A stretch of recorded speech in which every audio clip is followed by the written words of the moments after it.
There's obviously no secret, and I said that, you wore a hat at one point saying Trump was right on everything, and you know that he's never been a beacon of moral principle. His evangelical Christian supporters admitted that. They called him an unlikely vessel, yet chosen by God for a higher purpose, i.e. that it was somewhat transactional. We'll support him and he will help us get our Christian principles enacted into law. And you know what happened with Roe versus Wade and the other. I guess what I'm trying to say is, based on what you knew about Trump then, are you surprised that he violates Christian principles, or even what you're saying in terms of MAGA principles, America First principles now? Should you have known better? It's very hard to explain in just a short matter of minutes. So I only knew President Trump while he was out of office. I didn't know him during my first term, as I wasn't a member of Congress then, and I became a member of Congress in January of 2021. So I campaigned for the president, and that was my relationship with him. It was after he came into office in 2025 where I started to see him differently, where he began to change and began to support issues that he was against just before that, before he became president. So that's been my personal experience. Is he going back on what many Christians want to see happen? I would say so. And again, I can just only speak for myself. You essentially have broken with Trump, and he has, I suppose, broken with you. He does a play on words with your name, Marjorie Taylor Greene, etc. Can you explain to me what is going on, do you think?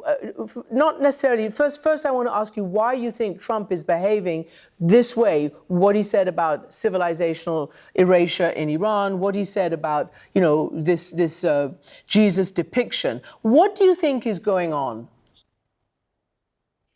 Thank you for bringing that up. Just to be clear, President Trump called me a traitor because I fought to release the Epstein files, defending women who were raped at 14 and 16 years old. And I would not obey his demands of taking my name off that discharge petition. That's why he calls me a traitor.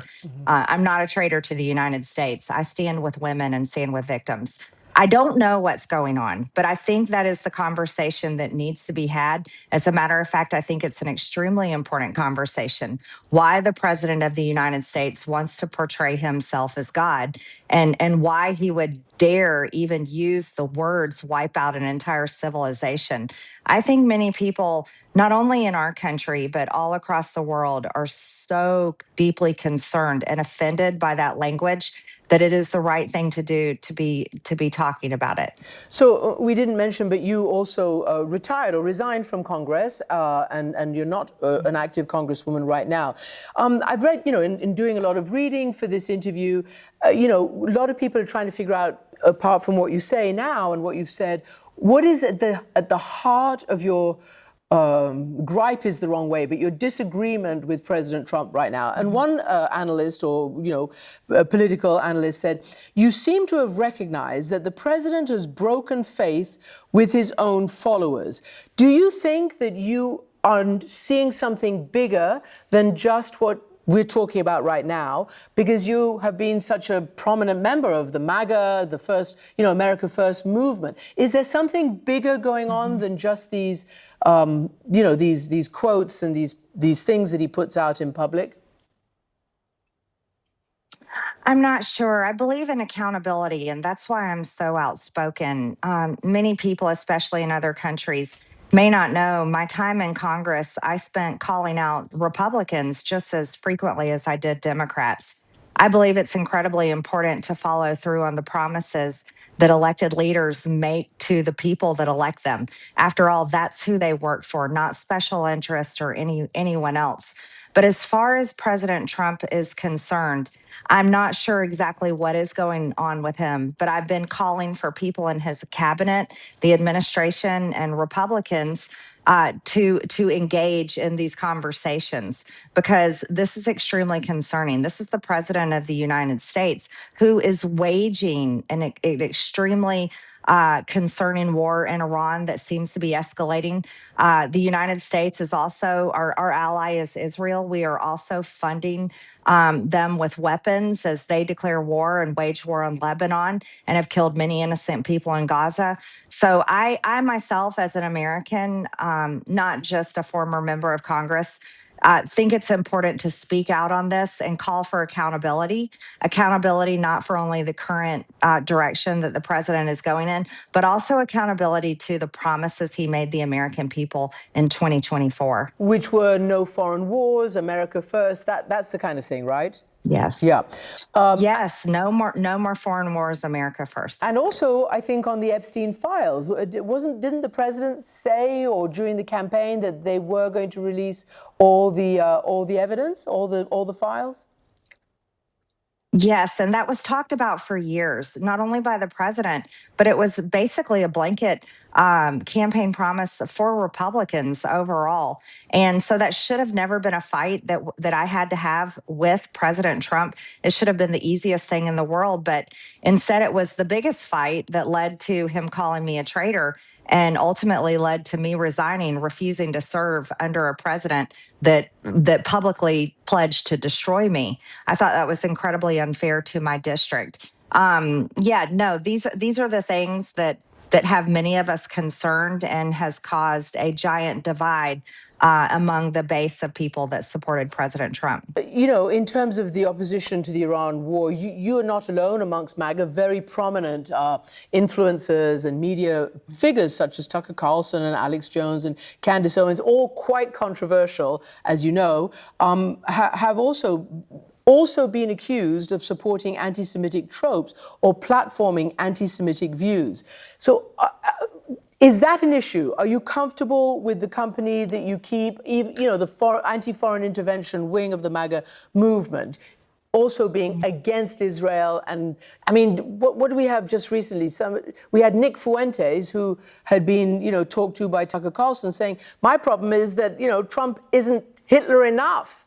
You know, I mean, I'm sure he was, you know, trying to make a different point, but. Mm-hmm. Yeah, I don't answer for other people. What I can tell you, in my opinion, is it's not anti-Semitic to be against the secular government of Israel and their wars. That's not anti-Semitism. That's being anti-war. I've got a strong history of being anti-war, not just the war in Iran or against Israel's basically genocide in Gaza and what they're doing in Lebanon now. I was also against U.S. funding of Ukraine, and my voting record shows that. So I think what you're talking about when you bring up Tucker and Candace and Alex Jones and others, we're speaking out just like many Americans are, that we're tired of the United States and our tax dollars having to fund these wars. And we're tired of seeing our military serve in these wars in foreign countries, because many of them are our friends and our family members, and they come home forever changed with PTSD or in a flag draped coffin. And we're against that. That's not anti-Semitic or hateful towards any people group. That's literally saying that we're tired of America fighting different countries' wars on their behalf. And that's what's happening in Iran. Tell me something then, finally. Do you regret supporting Trump for president? And where do you think the movement and the country is headed? And will you position yourself to try to take, you know, at least the Republican side back to what you believe to be the America First principles? I don't regret what I campaigned on, because nothing about me has changed. And in 2024, when I helped President Trump get elected, he was pretty clear on what we were campaigning on. What I don't support is the man that he's turning into be, a man that is hell-bent on war and destruction, has forgotten about the American people that are struggling so much economically, and has basically gotten incredibly focused on his biggest donors and their top issues. That's what I'm against. Going forward, I'm looking past Donald Trump. I'm looking towards a future that is focused on my children's generation. They're all in their 20s. And I think that's the generation that we should be fighting for. And that's the generation that's been largely failed. So I will continue to be vocal because we have to look towards the future and how to solve those problems for the American people. And so that's where my focus lies. Marjorie Taylor Greene, former Congresswoman, thank you very much for being with us.